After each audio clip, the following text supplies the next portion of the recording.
Okay, now let us talk about another Trojan horse that is put in front of our eyes that we don't see when it comes on to this Ukrainian refugee crisis, right?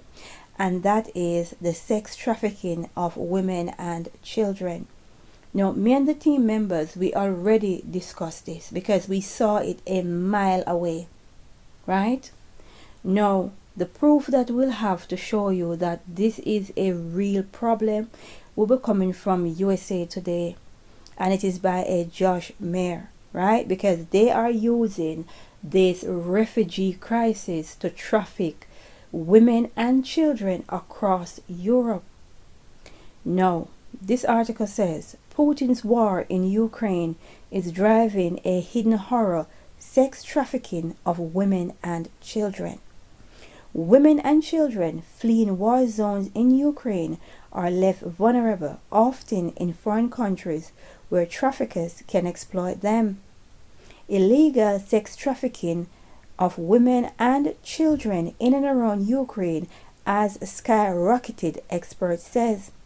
Sex trafficking of Ukrainians is new, but victims are now being exploited throughout the world.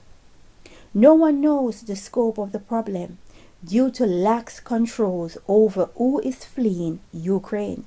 Let's go over that point again. No one knows the scope of the problem due to lax control over who is fleeing Ukraine. And that is coming from your so-called credible sources, right? Because that is what they like to tell you, right? Make sure you get your information from credible sources so that they're not spreading fake news or they're out here fear-mongering, right? They are telling you that they do not know the scope of the problem due to the lax control over who is fleeing Ukraine. They don't know if it's human. They don't know if it's entities. They don't know if it's Nephilim hybrids. They don't know. They do not know. And that is a massive Trojan horse that is right in front of our faces, and a lot of us don't see it. A lot of women and children is being trafficked across Europe, right? Open your eyes and understand that this war is too convenient. People connect the dots. Seek the face of the Most High while he can. Let us pray and say glory be to the Most High.